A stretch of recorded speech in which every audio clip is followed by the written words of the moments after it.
एक बार की बात है, एक गांव में रोहन नाम का एक आदमी रहता था। रोहन बहुत ही लालची था। अपने इसी लालच के कारण वो अक्सर लोगों को ठगा करता था। एक दिन रोहन कहीं जा रहा होता है, तभी वहाँ उसे कुछ बच्चे खेलते हुए दिखते हैं। उनके हाथों में 2000 रुपए के नोट होते हैं। रोहन ये पैसे देखकर रुक जाता है और उनके पास जाता है। अरे बच्चों, तुम इतने सारे पैसे कहाँ से लाए? पैसों को घर में रख दो, कहीं कोई लूट ना ले। अरे अंकल, आप भी ना बिल्कुल लल्लू हैं। अरे ये तो नकली नोट है। बच्चे की बात सुनकर रोहन उससे नोट ले लेता है और देखने लगता है। नोट सचमुच में असली के नोटों जैसे दिख रहे होते हैं। अरे ये तो सचमुच के नोट जैसे लग रहे हैं। क्यों ना एक नोट चला कर देखूं? अगर ये बाजार में चल गया तो मेरे तो मजे आ जाएंगे, जिंदगी मस्त हो जाएगी। ऐसा कहकर रोहन वो नोट उस बच्चे से ले लेता है और लेकर एक बाजार में चला जाता है। रोहन की अच्छी किस्मत की वजह से वो नकली नोट चल जाता है। रोहन उससे खूब सारी खाने की चीजें लेता है और गांव के बाहर बैठकर खाने लगता है। वाह वाह, मजा आ गया। क्या खूब स्वाद है। ऐसा खाना तो बहुत दिनों बाद मिला है। भला हो उन बच्चों का, इनकी वजह से ये नकली नोट मिला। रोहन जिस जगह बैठकर वो सब खा रहा होता है, वहाँ एक चुड़ैल का वास होता है। रोहन के खाने की आवाज सुनकर चुड़ैल वहाँ आ जाती है और रोहन को देखती है। आज का दिन तो बड़ा अच्छा है, मुझे कहीं जाने की जरूरत ही नहीं पड़ी। शिकार मेरे पास चलकर ही आ गया। कितना मोटा ताजा है ये लड़का, इसे खाने में तो मजा आ जाएगा। ऐसा कहकर चुड़ैल रोहन के पास जाती है और बोलती है, खा लड़के, खा और खा, आखिर में तो मेरे पेट में ही जाएगा। रोहन चुड़ैल को देखकर घबरा जाता है और बोलता है, चुड़ैल जी, मुझे नहीं पता था ये जगह आपकी है। मुझे तो भूख लगी थी, इसलिए मैं खाने के लिए रुक गया। आप चाहे तो मेरा सारा खाना खा सकती हैं। मुझे जाने दो, मुझे जाने दो। मैं ये सब नहीं खाती, मैं इंसानों का मांस खाती हूँ और खून पीती हूँ। तुझे तो खाकर मुझे सच में मजा आ जाएगा। मुझे मत खाओ, मुझे मत खाओ चुड़ैल जी, मैं ये सब खाने की चीजें लाया हूँ। एक बार खा कर तो देखो, अगर आपको मजा ना आए तो मुझे जरूर खा लेना। फिर रोहन के कहने पर चुड़ैल रोहन के हाथों से खाने की चीजें ले लेती है और खाने लगती है। चुड़ैल को खाने में स्वाद आ जाता है। वाह, लड़के तो सही कह रहा है, मुझे तो सचमुच मजा आ गया। आज से मैं यही सब खाऊंगी। ऐसा कहकर चुड़ैल रोहन का सारा खाना खा जाती है और रोहन से बोलती है, जा लड़के, मेरे लिए और भी खाना लेकर आ, नहीं तो मैं तुझे मार दूंगी। चुड़ैल की बात सुनकर रोहन चुड़ैल से बोलता है, चुड़ैल जी, मारना है तो मुझे अभी मार दो, क्योंकि पैसे नहीं है मेरे पास और ये सब चीजें पैसों से ली जाती हैं। पैसे? ये क्या होता है? फिर रोहन चुड़ैल को एक नोट दिखाता है और बोलता है, इसे नोट कहते हैं चुड़ैल जी। बैंक इन्हें छापते हैं और फिर हम इन नोटों से सामान खरीदते हैं। चुड़ैल नोट को हाथ में लेती है और देखती है। ये रंग बिरंगे कागज, क्या तुम नहीं छाप सकते? छाप लो तुम भी।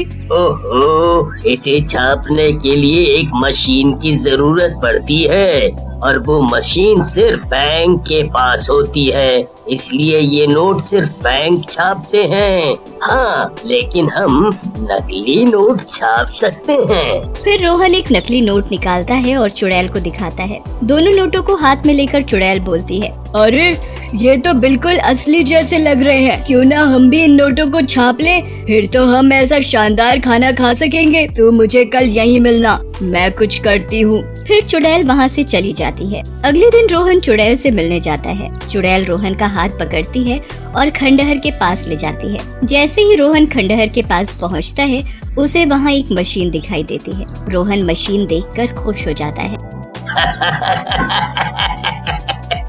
वाह चुड़ैल जी वाह, ये तो नोट छापने वाली मशीन है। ये आपको कहाँ मिली? रोहन, मैं एक चुड़ैल हूँ, मुझे ये सब करने में समय नहीं लगता। अब तुम बस नोट छापो और मुझे मेरी मनपसंद चीजें खिलाते रहो। फिर रोहन नोट छापने वाली मशीन से नकली नोट छापने लग जाता है और रोज उन नकली नोटों से चुड़ैल के लिए खाने के लिए नए नए पकवान लाता रहता है। धीरे धीरे रोहन बहुत अमीर हो जाता है। वाह, जिंदगी हो तो ऐसी, कुछ भी नहीं करना पड़ रहा, बस नकली नोट छापो और मजे करो। लेकिन धीरे धीरे रोहन का लालच बढ़ता जाता है और वो सोचता है कि अगर वो एक और मशीन लगा ले और कुछ लोगों को काम पर रख ले तो ज्यादा कमा सकता है। यही सोचकर वो अपने एक दोस्त जिसका नाम नकुल होता है उसे सारी बात बताता है और उसे अपने साथ चलने को कहता है, जिसे सुनकर नकुल रोशन से कहता है, रोशन, ये बहुत गलत बात है, तुम्हें ऐसा नहीं करना चाहिए। नकली नोट छापना या उसे बाजार में इस्तेमाल करना गलत है, पता है, पुलिस भी पकड़ सकती है इस चीज के लिए तुम्हें। लेकिन रोशन का लालच बहुत बढ़ चुका होता है। वो नकुल को डांटते हुए बोलता है, नकुल, तुम्हें नहीं करना तो मत करो, लेकिन मुफ्त का ज्ञान मत दो। जब जेब में पैसे नहीं होंगे ना, तब गलत सही की बात करना। ऐसा कहकर रोशन वहाँ से चला जाता है। नकुल, जो कि एक गरीब लड़का होता है, अपने घर जाता है। वहाँ नकुल की बीमार माँ एक बेड पर लेटी होती है। नकुल को देखकर उसकी माँ कहती है, आ गया बेटा, मेरे लिए कुछ खाने को लाया क्या? सुबह से मैंने कुछ नहीं खाया है, मुझे बहुत भूख लग रही है। माँ की बात सुनकर नकुल उदास हो जाता है और अपनी माँ से बोलता है, माँ, मैं आज काम की तलाश में गया था, लेकिन मुझे कहीं काम नहीं मिला। लेकिन तुम चिंता मत करो, मैं तुम्हारे लिए खाने के लिए कुछ लेकर आता हूँ। ऐसा कहकर नकुल वहाँ से चला जाता है। तभी उसे रोहन दिखता है। नकुल उदास मन से रोहन के पास जाता है और उसके पास काम करने लगता है। नकली नोटों की वजह से नकुल और रोहन जल्द ही बहुत अमीर हो जाते हैं। एक दिन सिम्बा नाम का गांव वाला नकुल के पास जाता है। नकुल भैया, तुम्हारे तो दिन ही बदल गए हैं? बिल्कुल नए नए कपड़े, खूब पैसे, क्या बात है?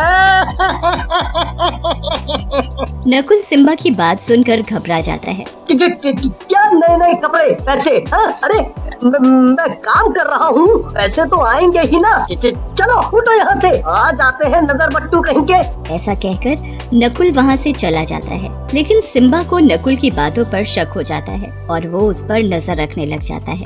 एक दिन नकुल खंडहर में मशीन चला रहा होता है, तभी वहाँ सिम्बा आ जाता है। तो ये है तुम्हारे अमीर बनने का राज, नकली नोट छाप रहे हो। अभी करता हूँ पुलिस में तुम्हारी शिकायत। सिम्बा को यूँ देखकर नकुल घबरा जाता है और रोने लगता है। लेकिन तब तक वहाँ एक पुलिस वाला भी आ जाता है। किसी को कहीं जाने की जरूरत नहीं, मुझे कई दिनों से शक था ये नकली नोट एकदम से गांव में कैसे आ गए। आज पकड़े गए तुम सब। कौन है इन सब का असली मालिक, बुलाओ। मुझे माफ कर दो, मुझे माफ कर दो सिम्बा भाई और पुलिस जी, मैंने ये सब मजबूरी में किया है, मुझे माफ कर दो। लेकिन तब तक चुड़ैल और रोहन वहाँ आ जाते हैं। चुड़ैल को देख नकुल चुप हो जाता है। चुड़ैल बोलती है, ये सब मेरे इशारे पर हो रहा है पुलिस वाले, इन दोनों का कोई दोष नहीं है, लेकिन तुम दोनों को ये राज पता चल गया है और ये राज जानकर तू यहाँ से जिंदा नहीं जा सकता। ऐसा कहकर चुड़ैल पुलिस वाले की तरफ बढ़ती है। ये देखकर पुलिस वाला बेहोश हो जाता है और सिम्बा के पास गिर जाता है। ये पुलिस वाला तो गया, अब तेरा क्या होगा सिम्बा, अब तुझे कौन बचाएगा? लेकिन जैसे ही चुड़ैल सिम्बा को हाथ लगाती है, दूर जाकर गिर जाती है। तूने क्या पहना है? मुझे तुझको छूते ही झटका क्यों लगा?